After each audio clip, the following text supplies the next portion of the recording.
Frère, avec ce moyen, nous saluons. Commission pastorale, liturgie dans le diocèse en Savoie-Miragoine se demande en pile, frère, avec ce noyau. Et surtout, ce qui est intéressant, jeunes, ils ont des noms pour nous capables de développer sujet ça pour eux.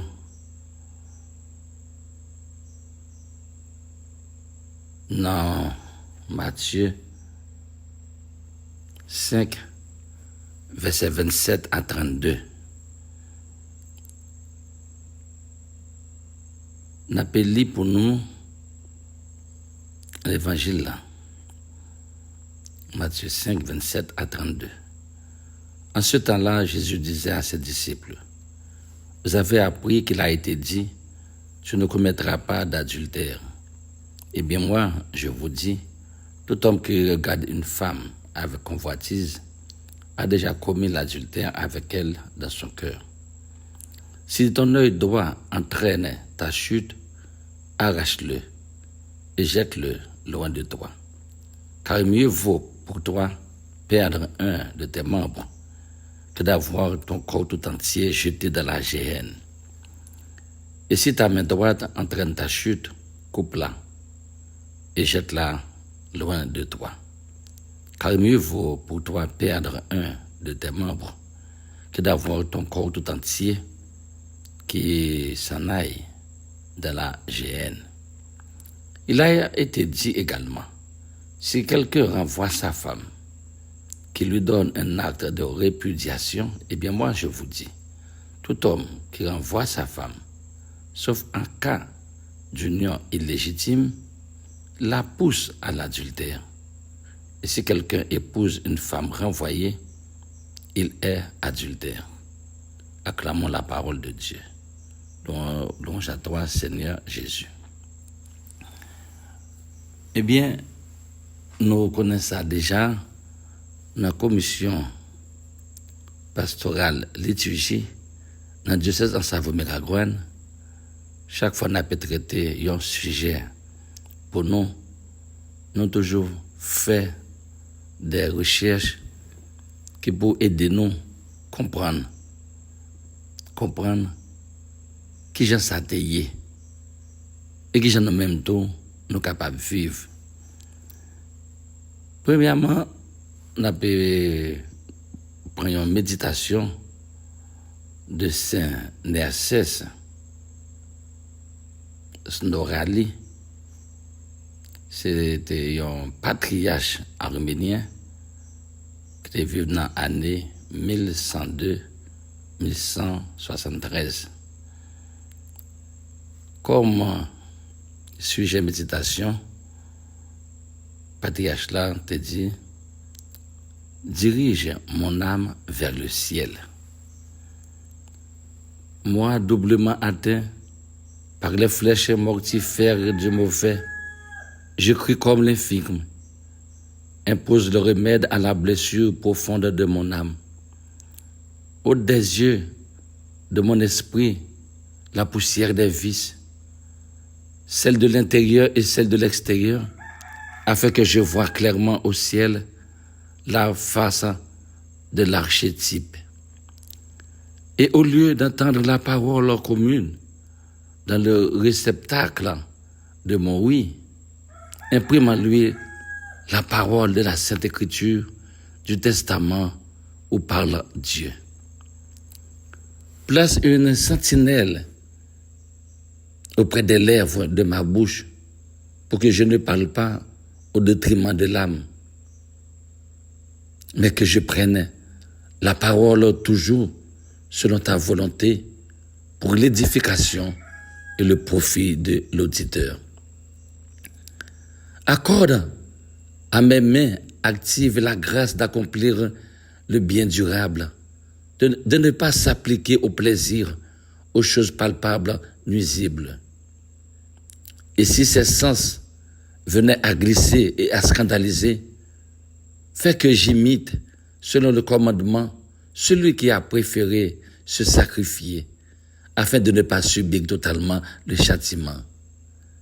Dirige les pas de mon âme vers le ciel et affermis-les sur le roc inébranlable, afin qu'il ne soit pas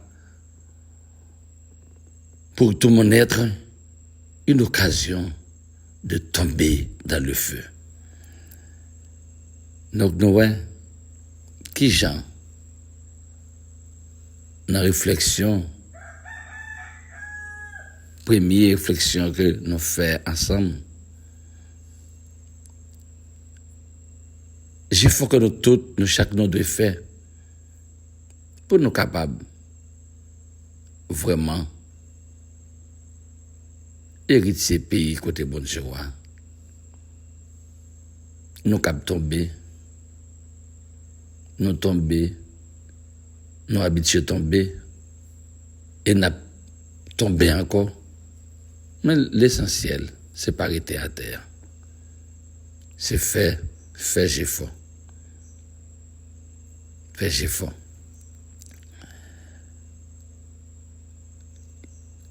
Eh bien, gagner un peu de réflexion, nous capables de faire ensemble, je dis. Oubliez Matthieu 5, 27 à 32. Tout homme qui regarde une femme avec convoitise a déjà commis l'adultère. Gagné l'autre jour, 10 mars 2024, Pape François a fait une petite réflexion qui était vraiment belle. On nous regarde pour ça qu'il était dit non. Il était dit non. Arrêtons-nous pour réfléchir à ceci. Jésus n'est pas venu pour condamner, mais pour sauver le monde. C'est beau.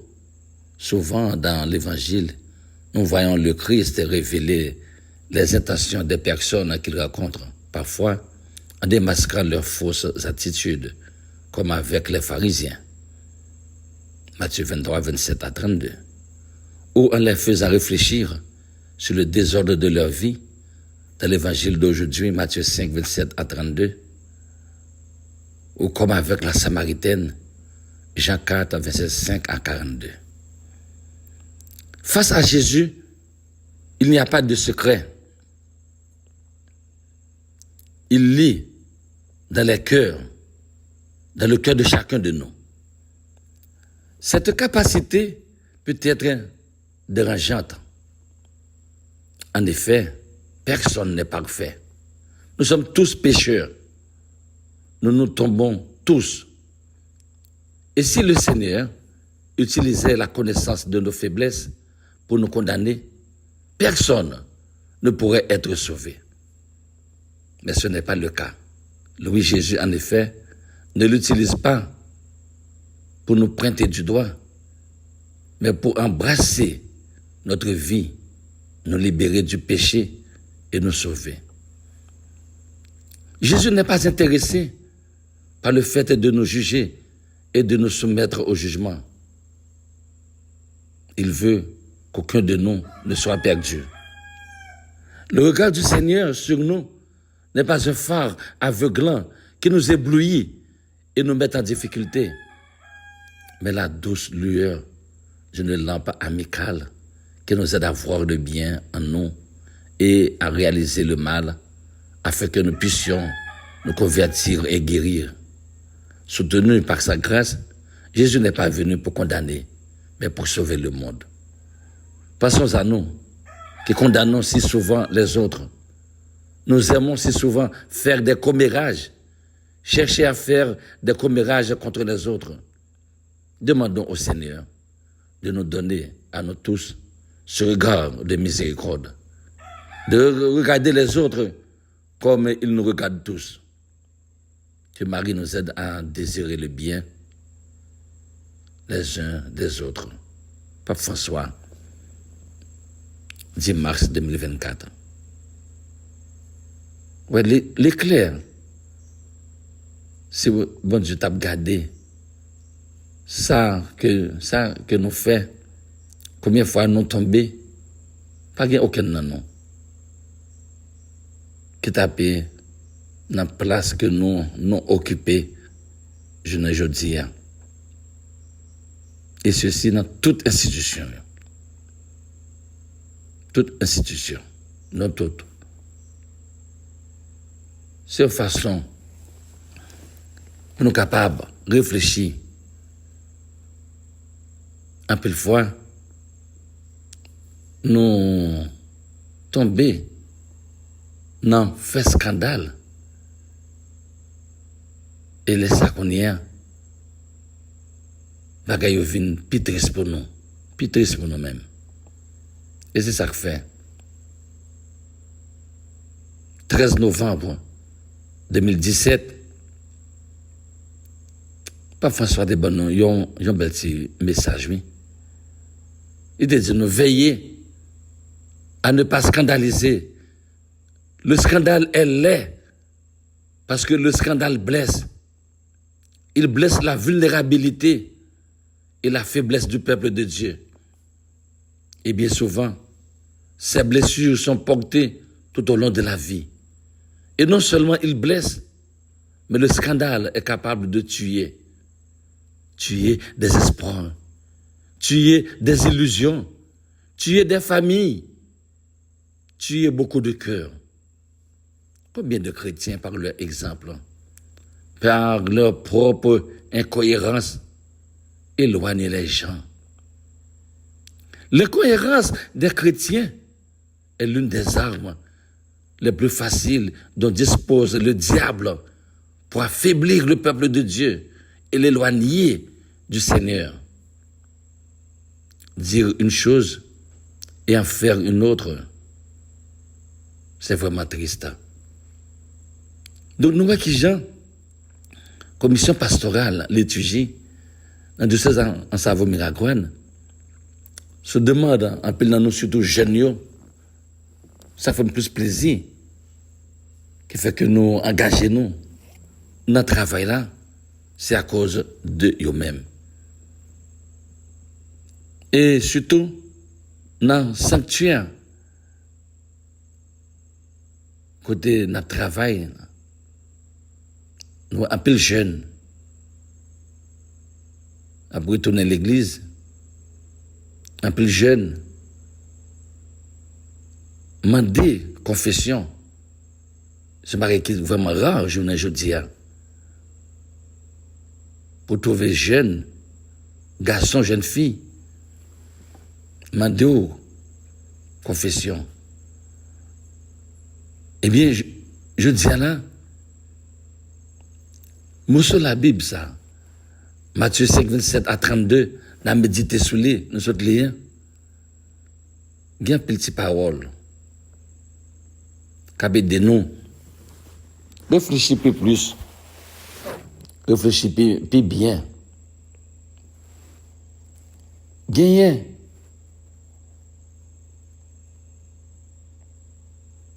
belle méditation que Abbé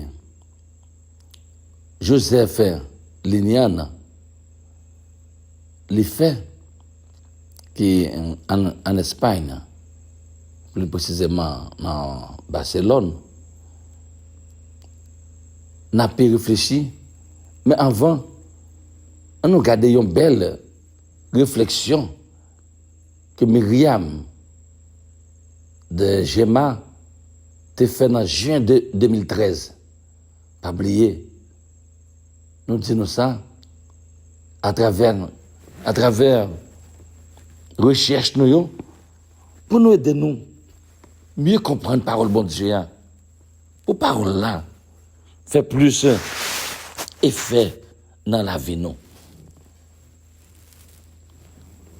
Eh bien, premièrement, Myriam de Gemma, juin 2013, lui dit nous clairement. Voici un texte vraiment à l'envers de notre société actuelle où tout devient permis. Il faut bien comprendre ici que le monde n'est pas obligatoirement chrétien, Non. On n'est pas chrétien parce que l'on est français, allemand, italien, européen, haïtien ou toute autre nationalité. Aucune nationalité ne fait de nous un chrétien. L'état de la religion sont deux choses bien distinctes. L'état et la religion. On est chrétien quand on accepte Jésus-Christ dans sa vie comme le Seigneur et Sauveur. Et quand on vit selon sa parole. Aujourd'hui, notre société judéo-chrétienne semble pâtir en charpie dans ses mœurs. Mais c'est peut-être l'heure pour nous chrétiens de faire vraiment la part des choses, oui, sans hypocrisie. Le monde qui ne croit pas en Dieu va vivre ce qu'il veut. Mais moi, qui suis chrétien, je dois vivre selon la parole de Dieu. Dès lors, à quoi sert de crier après la conduite des gens sans Dieu? C'est moi qui m'affirme comme chrétien. Je vis, par exemple, en situation d'adultère. Ne suis-je pas hypocrite à ce moment-là? Dieu nous renvoie ici, non pas aux normes de la société, mais bien aux normes de vérité de notre cœur et de notre propre conduite. Le chrétien d'aujourd'hui ne va plus pouvoir dire « je suis chrétien, mais je ne pratique pas ». Ou il vit de la parole de Dieu et il est effectivement chrétien, ou il suit le monde et ses idéologies et il ne vit plus avec le Christ. Donc, il ne peut se dire vraiment chrétien. Non, non. Le registre de baptême ne sert de rien si dans notre cœur, nous ne sommes pas vrais avec le Christ. Si dans notre cœur et dans notre conduite, nous sommes opposés aux paroles mêmes du Christ. Jésus, aujourd'hui, nous interroge. Es-tu vraiment mon disciple? Ou dis-tu seulement que tu l'es? Deux questions ça yo. On a réfléchi ensemble. En plus, il faut attendre. On a dit oui, moi chrétien, mais on parle à l'église. Oui, moi chrétien, on a prié, mais seulement marcher dans le jeûne. On va faire rien, quoi. Chaque jour. Bien connaît. On nous a des réflexions. Père Joseph Léniana, qui vit en Espagne. Eh bien, dans l'évangile je dis là, je dis non, tout homme qui regarde une femme et la désire a déjà commis l'adultère. Aujourd'hui, Jésus continue à approfondir sur le thème des exigences du sermon des béatitudes. Il n'abolit pas la loi, mais lui donne plus d'ampleur. C'est pour cette raison que son observation consiste à beaucoup plus que remplir certaines conditions minimes pour avoir nos papiers en règle. Dieu nous donne la loi de l'amour pour arriver au sommet. Mais nous cherchons toujours le moyen de la changer en la loi du moindre effort. Dieu nous demande beaucoup, oui, mais il nous a donné beaucoup plus. Il s'est donné lui-même. Aujourd'hui, Jésus vise très haut en manifestant son autorité sur le 6e et le 9e commandement. Les préceptes qui se réfèrent à la sexualité et à la pureté de la pensée. La sexualité est le langage humain qui signifie amour et alliance. De ce fait, il ne peut pas être banalisé. Nous ne pouvons pas non plus transformer les autres en objets de plaisir, même pas par la pensée. De là, l'affirmation très sévère de Jésus.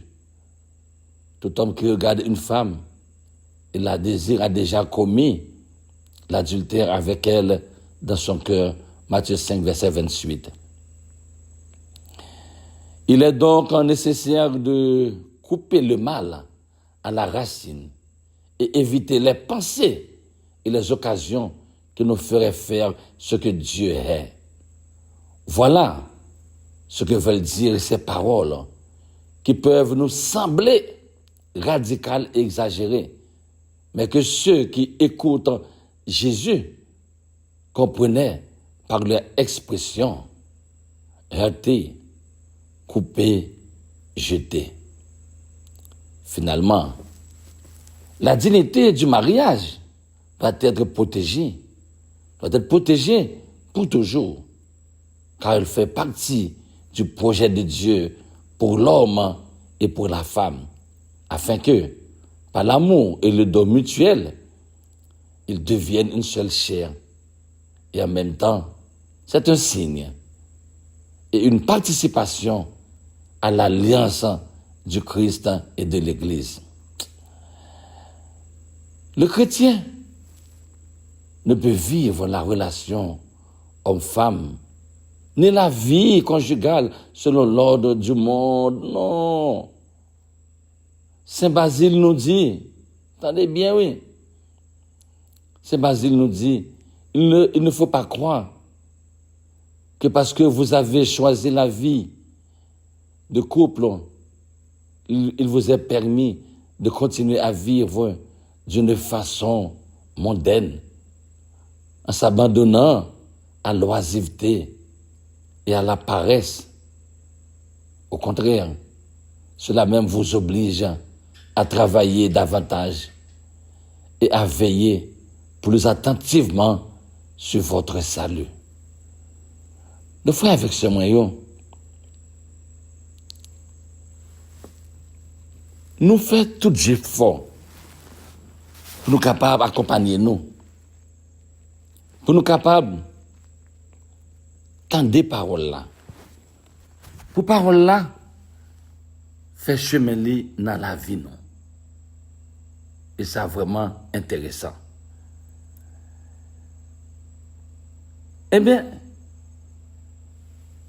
cause ça tellement intéressant, nous-mêmes, dans la commission pastorale liturgie, dans le diocèse de Savo-Miragouane, nous faisons plusieurs recherches pour nous. Eh bien,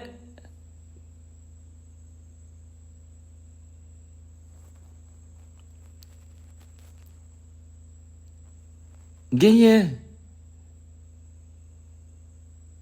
yon belle causerie, un bel commentaire. Pape François a fait.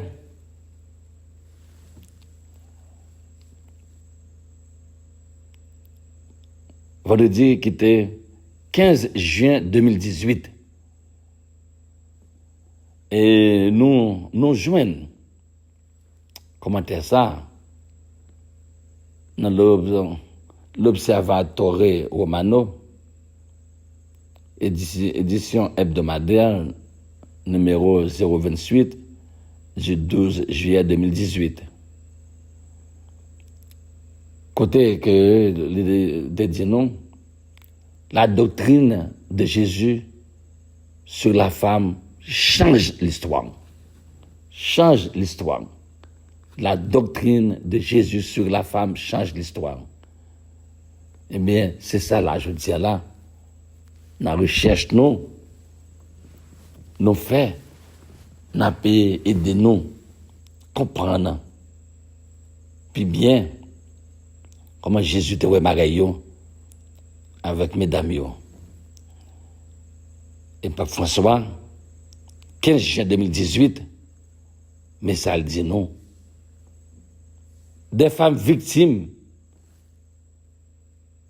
de la philosophie du jetable, contraintes de vendre leur dignité pour un travail, obligées de se prostituer dans la rue, proposées comme objet du désir dans les journaux, à la télévision et même dans les supermarchés pour faire vendre un produit.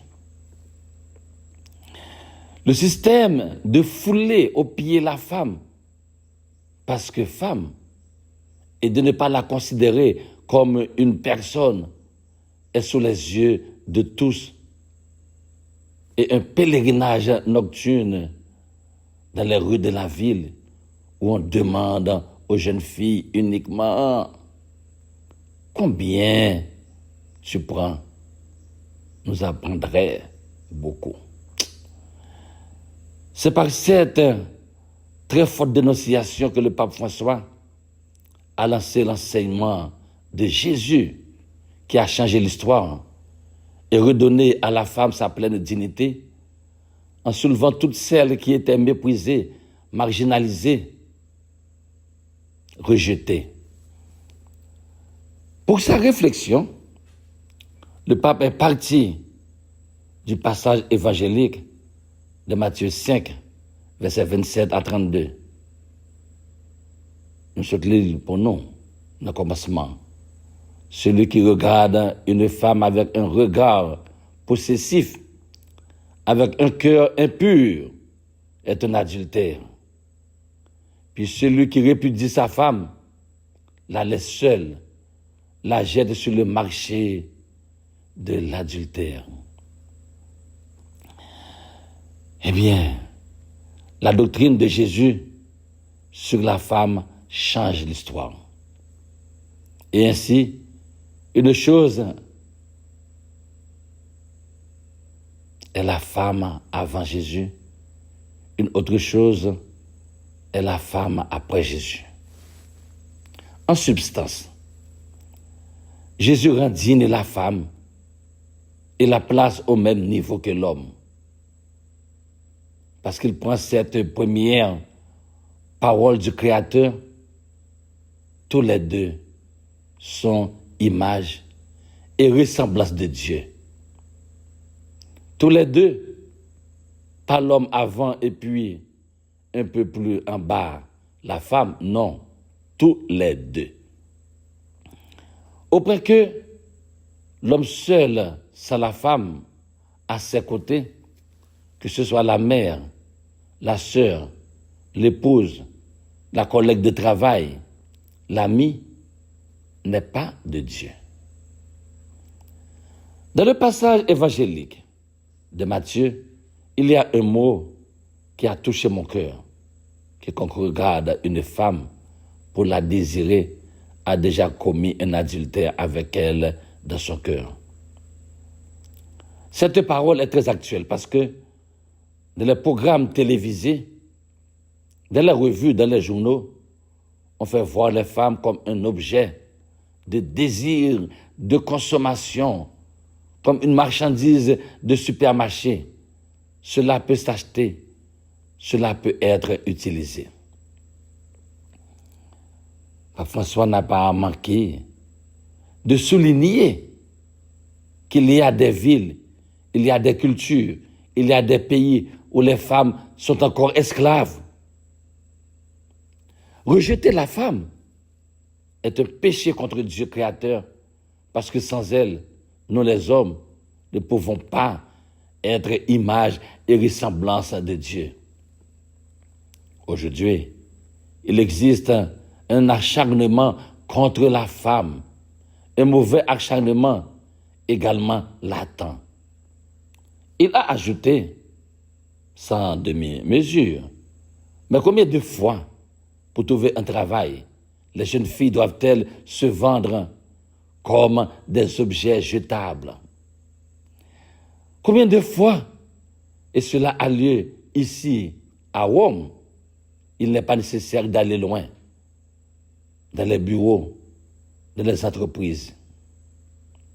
De plus, que verrions-nous si nous faisions un pèlerinage nocturne de certains lieux de la ville? Tant de femmes, tant de migrantes, de non-migrantes, exploitées comme sur un marché. Les hommes s'approchent de ces femmes pour leur demander combien tu prends. Et nous lavons notre conscience devant cela en disant que ce sont des prostituées. Mais c'est toi qui l'as rendu prostituée, comme le dit Jésus. Quiconque répudie l'expose à l'adultère, parce que tu ne traites pas bien la femme. Et la femme finit ainsi, même exploitée, esclave très souvent. Il y a des femmes ici, mais vous, femmes qui êtes ici, pensez à vos sœurs, qui sont des femmes comme vous, rejetées, comme si elles étaient sales, mais déjà utilisées. Et combien de vous prient pour les femmes rejetées, pour les femmes utilisées, pour les jeunes filles qui doivent vendre leur dignité pour avoir un travail? Que ce passage de l'Évangile nous aide à penser au marché des femmes, la traite et l'exploitation qui se voit. Pape François a invité à penser également au marché qui ne se voit pas. Celui qui se fait et qui ne se voit pas. Prions pour toutes les femmes méprisées, marginalisées et rejetées. Et nous aussi, faisons comme Jésus, traitons les femmes comme ce qui manque aux hommes pour être image et ressemblance de Dieu. Frère, avec ce moyen, nous, qui j'ai que nous faisons effort dans la commission pour nous capables d'accompagner nous. C'est vraiment intéressant. Eh bien, en nous, réfléchis toujours. Moi, sur l'évangile, ça, je suis là, Matthieu 5, 27 à 32, et de nous comprendre un pile bagaille. Et de nous réfléchir en pile.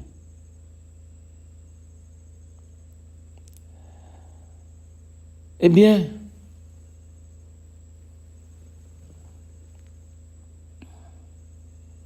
dans le sermon sur la montagne, Jésus affirme qu'il vient porter la loi à son accomplissement.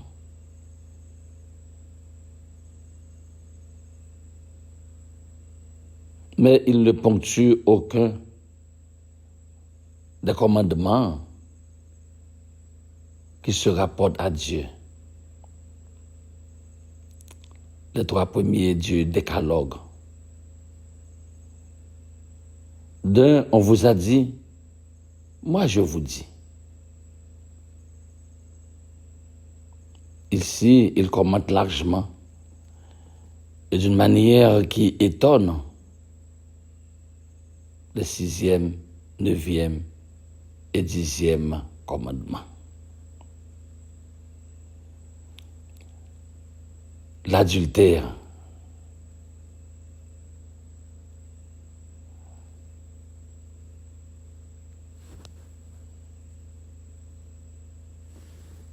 Homme à vos oreilles, vous voilà interpellé, tout particulièrement responsabilisé de réfléchir à ça. Et la convoitise qui a sa source dans le regard. Convoiter, c'est vouloir saisir, prendre pour soi, exclure. La main devient l'instrument de ce désir pervers. Mais que fait l'œil? Il voit et il regarde. Rien que de bien normal et de très naturel. Voir est différent en soi. Il en est autrement du regard qui découvre, vérifie et contrôle une réalité.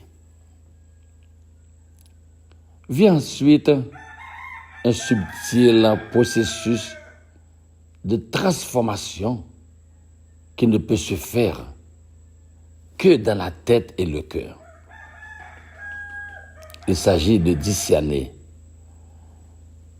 si ce que nous voyons est digne de contemplation, d'admiration, d'action de grâce, ou si cela blesse la beauté du monde et des créatures. C'est l'exaltant d'un choix, du pacte avec les yeux.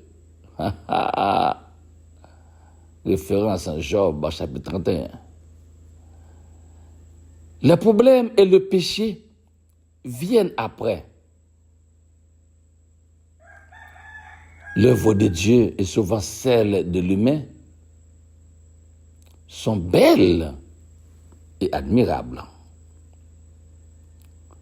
Si elles nous font entrer dans la reconnaissance et l'action de grâce, heureux sommes-nous. Riche est celui qui est reconnaissant pour ce qui lui est donné. Mais malheureux à celui qui convoite, cherche à dominer, accaparer, exclure et qui considère l'autre comme un concurrent, un objet, sa chose. La convoitise est une carie qui ronge et détruit. Un seul remède, être disciple qui écoute, hommes et femmes.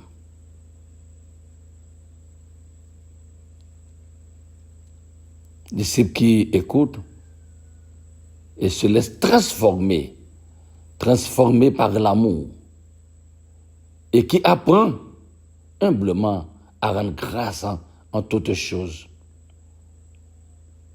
Les mains ouvertes afin que le cœur devienne large et libre. Il tourne sans cesse son regard vers le Dieu qui sauve. Je suis le Seigneur, ton Dieu, et je t'ai délivré. prologue du décalogue. Et qui regarde vers lui, resplendira selon le psaume 33. Faut avec ce mot. Nous voyons qui Jean nous fait un pile de fort pour nous capables de faire route avec nous, accompagner nous. Pour nous capables, qui Jean nous capables de comprendre parole là. Parole bon Dieu. Et moi connais un pile dans nous. Parole bon Dieu, je dis, Matthieu 5, 27 à 32, ça, la peut être gravée dans l'esprit nous.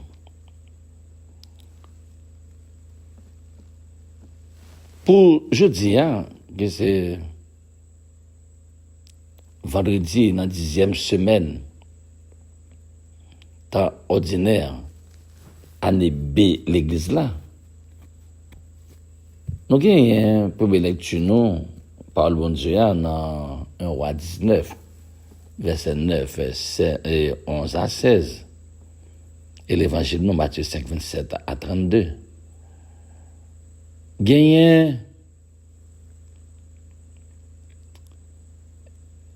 une très très belle homélie, on va le faire nous tendre. C'est Don Armand Veilleux qui était nous homélie dans Joussa.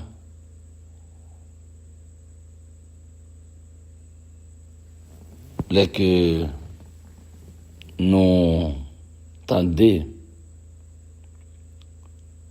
parole bon Dieu, parole qui donne nous la vie, parole qui a dirigé la vie nous. Mais l'important pour nous capable, pour nous,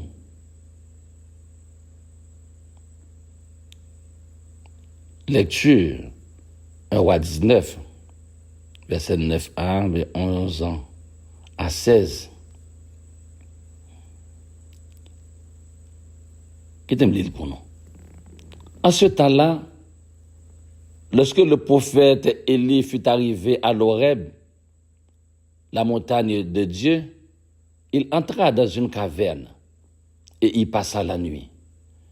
Et voici que la parole du Seigneur lui fut adressée. Il lui dit, « Sors et tiens-toi sur la montagne devant le Seigneur, car il va passer. » À l'approche du Seigneur, il y eut un ouragan si fort et si violent qu'il fendait les montagnes et brisait les rochers. Mais le Seigneur n'était pas dans l'ouragan. Et après l'ouragan, il y eut un tremblement de terre. Mais le Seigneur n'était pas dans le tremblement de terre. Et après ce tremblement de terre, un feu. Mais le Seigneur n'était pas dans ce feu. Et après ce feu, le murmure d'une brise légère. Aussitôt qu'il l'entendit, Élie se couvrit le visage avec son manteau. Il sortit et se tint à l'entrée de la caverne. Alors, il entendit une voix qui lui disait, « Que fais-tu là, Élie ?» Il répondit, « J'éprouve une ardeur jalouse pour toi, Seigneur, Dieu de l'univers. Les fils d'Israël ont abandonné ton alliance, renversé tes autels, et tué tes prophètes par l'épée. Moi, je suis le seul à être resté, et ils cherchent à prendre ma vie. » Le Seigneur lui dit, « Repars vers Damas, par le chemin du désir. Arrivé là, tu consacreras par l'onction Azaël comme roi de Syrie. Puis, tu consacreras Jéhu, fils de Namsi, comme roi d'Israël. Et tu consacreras Élisée, fils de Shaphat, d'Abel Méola, comme prophète pour te succéder. Parole du Seigneur. Frère avec ce moyen, n'a pas écouté homélie que Père Don Armand Veilleux de fait, et là nous écoutons lecture ça, 1 roi 1900, verset 9 à 11 à 16, et puis Matthieu 5, 27, 32. On nous écoutez commentaire ça, hein? D'accord? Élie était prophète puissant en parole et en acte. Lorsqu'il avait la parole de Dieu, il n'hésitait pas à pourfendre les ennemis du Seigneur. De la première lecture de la messe Élia, quelques jours nous l'avons vu égorger de ses propres mains les 450 prêtres de Baal. Alors, la reine Jézabel, qui protégeait ses prophètes de Baal, voulait se défaire d'Élie. Celui-ci alors s'enfuit. Après quelques jours de marche dans le désert, il est épuisé et découragé. Il ne reçoit plus de paroles de Dieu. Il se retrouve faible et craintif comme tous les hommes. Il reçoit tout simplement assez de nourriture pour survivre, non, pour poursuivre son chemin jusqu'à l'Horeb. En réalité, dans ce voyage symbolique, Élie a refait à rebours le chemin de l'Exode depuis la rencontre de Moïse avec Yahvé sur le même mont Horeb. Que se passe-t-il alors? Il y a d'abord un ouragan si violent qu'il fend les montagnes et brise les rochers, puis un tremblement de terre, puis de feu. Mais Dieu n'était dans aucun de ces signes qui correspondaient à ce qu'Élie avait été jusqu'alors. Dieu n'est pas dans la violence. Et puis, il y eut le murmure d'une brise légère. Et Dieu était dans cette brise légère. Et Élie entre en dialogue avec Dieu. Et il est transformé par cette rencontre. À la demande de Dieu, que fais-tu là, Élie? Il clame son ardeur jalouse pour le Seigneur, prétendant être le seul prophète à être demeuré fidèle. Dieu ne répond même pas à cette prétention arrogante. Il renvoie tout simplement Élie à sa mission auprès du peuple. Mais cette mission ne durera que temps, puisqu'il est déjà appelé à consacrer celui qui lui succédera, Élisée. On pourrait voir facilement dans ce récit une description de tout cheminement spirituel authentique. Un passage de la violence à la tendresse, de la sûreté de soi à la crainte et à l'humilité, et à la découverte graduelle du primat de la mission sur quiconque est au service de cette mission et qui est appelé à disparaître pour laisser la place à quelqu'un d'autre. Le même enseignement que donnera plus tard Jean-Baptiste. Sommes-nous, nous tous, nous sommes tous appelés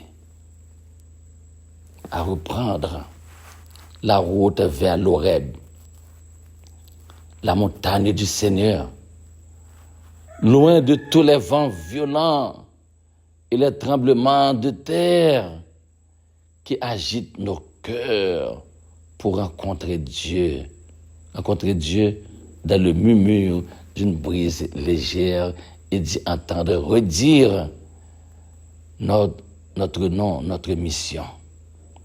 Une mission qui est plus grande que nous et dont nous ne sommes que les humbles et éphémères serviteurs. Avec ce moyen,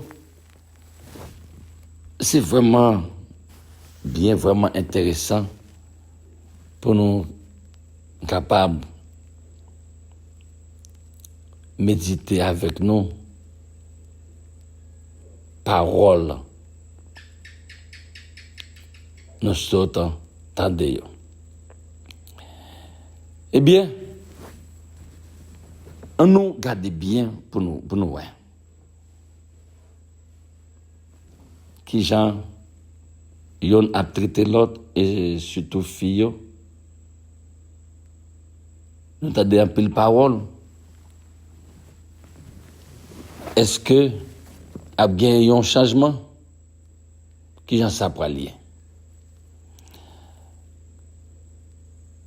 Là nous prenons Matthieu 5 verset 27 à 30. On nous garde bien ensemble pour finir. Parlez-nous de la convoitise. Jésus remonte à nouveau à l'une des sources du péché, la convoitise. Nous lisons Jacques 1, verset 15. La loi la condamne dans son dernier commandement. Exode 20, verset 17. Et place de ce fait tout homme sous sa sentence de mort. Christ est mort pour nous délivrer de cette puissance de péché. Le croyant fixe ses yeux sur Jésus, en qui tout est pureté. Les divers objets de convoitise qui se présentent dans le monde n'attirent plus ses regards. Il garde ainsi son cœur. Le Seigneur enseigne que le mal, à sa source, est déjà réel et condamnable. C'est là qu'il faut le juger, sans ménagement, alors qu'il gît encore dans les replis cachés de l'être intérieur. La parole de Dieu est la ressource par excellence pour cela. Hébreux 4, verset 12.